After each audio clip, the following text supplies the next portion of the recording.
Assalamualaikum warahmatullahi wabarakatuh. Alhamdulillahirabbil alamin wassalatu wassalamu ala asyrofil anbiya'i wal mursalin wa ala alihi wa sahbihi ajma'in, amma ba'd.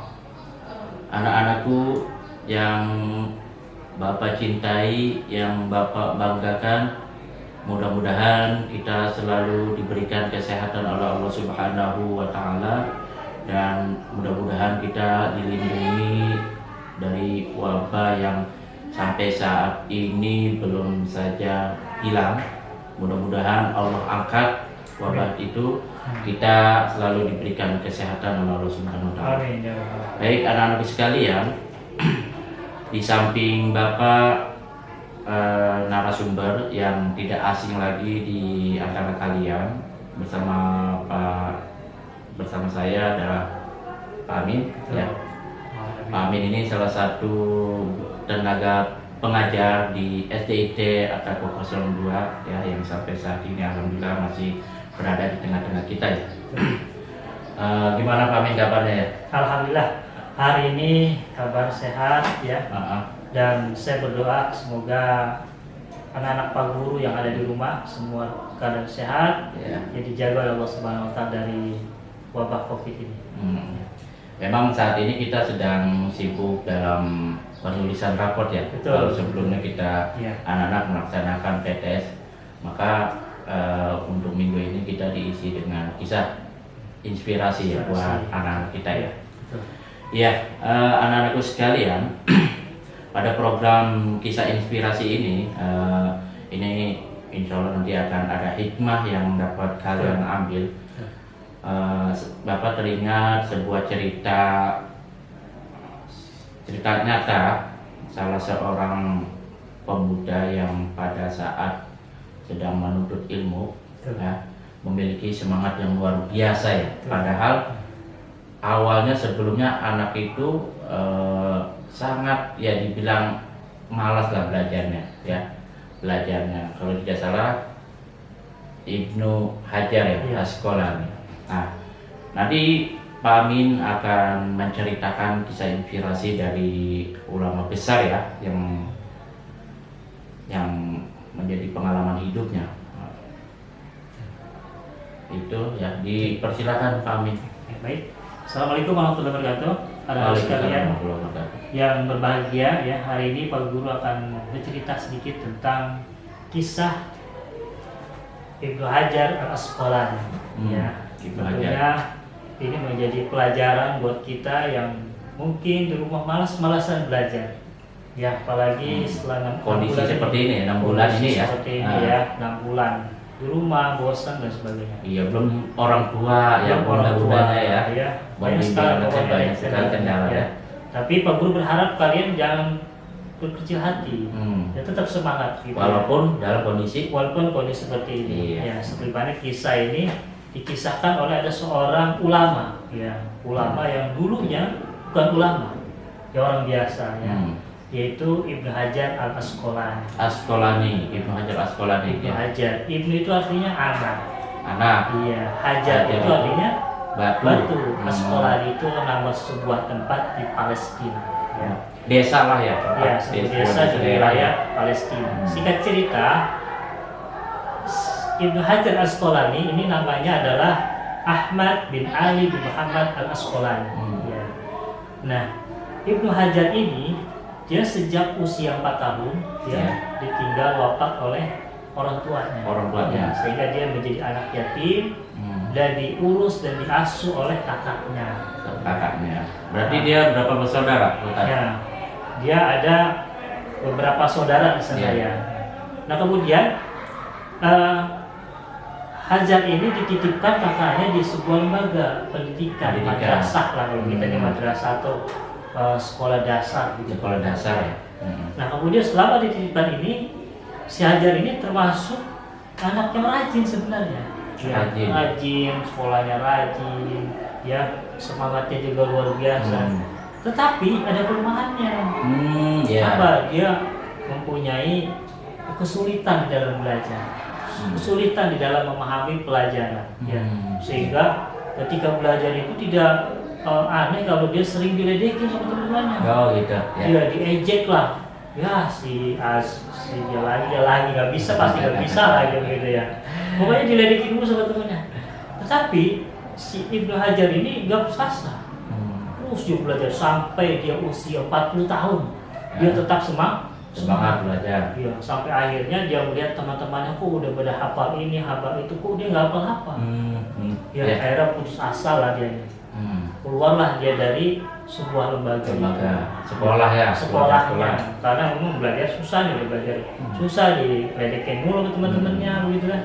Akhirnya pas dia keluar terjadi hujan di tengah jalan mau pulang. Dalam perjalanan turun hujan, kemudian dia berteduh karena kalau dia lanjut basah dong bajunya kan. Betul. Akhirnya dia istirahat di sebuah tempat yang mana tempat itu di bawah bukit ya. Dia duduk, dia merenung, ternyata dia melihat itu ada sebuah batu. Oh, batu besar. Ini yang disebut dengan Ibnu Hajar. Nah, apa keistimewaan batu ini sehingga menjadi inspirasi buat si Ibnu Hajar ini? Menjadi semangat. Semangatnya itu apa? Ternyata dia perhatikan ada batu besar, kemudian di tengah-tengah batu itu ada lubang. Lubang yang cukup besar ya. Yang mana dia perhatikan kenapa lubang ini besar, ternyata ada tetesan air dari sebuah dahan pohon di atas bukit itu. Oh, jadi berteduh kemudian di depannya ada batu. Tetesan air yang jatuh dari dahan itu ya, air hujan tentunya ya, ke batu sehingga batu itu membentuk sebuah lubang ya.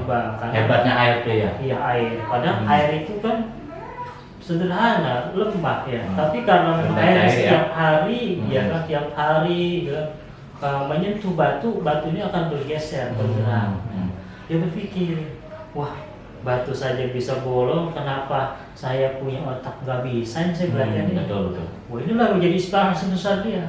Bahwasanya kita tidak boleh patah semangat, putus asa. Selama ini kan kalau belajar sama para guru ya mama. Lagi online ya? Belum online. Belajar mama diomelin mulu. Iya. Nah, jadi ternyata ingin menjadi orang sukses juga, yang penting apa? Ada semangat. Semangat belajar. Ibnu Hajar. Akhirnya apa? Ibnu Hajar ini pulang, balik lagi ke pesantren. Tidak melanjutkan pulang ke daerah, tapi balik lagi ke sekolah. Padahal tadi dia tuh udah mau pulang, udah putus asa. Balik dia punya semangat baru, dia belajar sungguh-sungguh. Ya, itu di usia 40 tahun. 40 tahun dia dari sekolah madrasah sampai umur 40 tahun dia belajar. Akhirnya dia punya semangat yang luar biasa. Akhirnya dia menjadi orang yang pintar, cerdas, berhasil sampai beliau menjadi seorang ulama yang terkenal ya. Banyak kitab-kitab yang dikarang oleh beliau ya. Bahkan kitab yang dikarang oleh beliau itu mencapai hampir 127. Subhanallah, 127 kitab ya. Karya daripada Imam Ibnu Hajar Al-Asqalani. Masya Allah. Itu ya. Jadi ini menjadi inspirasi buat kita bahwasanya tidak ada istilah bodoh, tidak ada. Tidak ada istilah nggak berhasil lah. Semua bisa ya asal kita mau belajar. Itu ya. Maaf, saya potong Bang. Jadi sekarang kondisi saat ini kan memang anak-anak belajar di rumah nih. Betul. Ya kan, tidak lagi tatap muka. Itu pun udah lama ya. Iya. 6 bulanan. Pasti anak-anak itu jenuh lah. Iya. Jenuh lah, apalagi setelah setiap hari selalu melakukan video ya pembelajaran. Belum lagi orang tuanya. Nah, kalau dilihat dari diambil kisah ini ya untuk anak-anak kita ya, tentu ini ada ya. Kira-kira apa yang bisa diberikan? Oke, baik, dari kisah ini bisa kita ambil pelajaran ya untuk kita. Yang pertama adalah seorang pelajar itu harus punya semangat yang tinggi. Semangat ya? Iya, karena modalnya itu adalah di semangat. Ya. Kalau dia punya semangat yang tinggi, maka dia akan bisa berhasil. Gitu kan? Karena banyak juga orang yang pintar tapi malas belajarnya. sehingga udah merasa bisa, udah mau belajar lagi. Oh. Nah, justru karena kita ini nggak bisa inilah jadi motivasi bahwasanya kata Nabi kata Allah, suatu kaum tidak akan berubah kalau kaum itu tidak mau merubahnya sendiri. Jadi yang mau merubah itu bukan orang lain, tapi dia adalah diri kita. Nah itulah yang menjadi inspirasi daripada kisah daripada Ibnu Hajar. Ya. Dia nggak mau sampai umur 40 tahun bodoh terus, nggak mau dia. Sampai dia putus asa, akhirnya dia menemukan batu, dia punya semangat baru, dia kembali lagi dan belajar. Nah kalian juga sama, walaupun di rumah, ya sama mama, sama ayah atau sama kakak ya, tetap belajar. Ya sekarang banyak media kamu bisa gunakan di rumah ya. Bisa ada Google kalau di rumah punya paket internet ya. Atau baca buku-buku banyak sekali. Nah itu ya. Ya intinya anak-anakku sekalian dari kisah yang dapat kita ambil ya. Pertama semangat. Dalam kondisi belajar apapun kita harus semangat belajar. Insya Allah kita akan menjadi orang-orang yang sukses. Kedua sabar. Sabar dalam kondisi seperti ini ya, itu sangat dibutuhkan. Kalau tidak sabar ya, yang ada nanti kita akan malas. Ini saja kali ya Pak Amin ya, pertemuan pada kisah inspirasi kali ini ya. Kita berjumpa kembali di lain waktu. Assalamualaikum warahmatullahi wabarakatuh.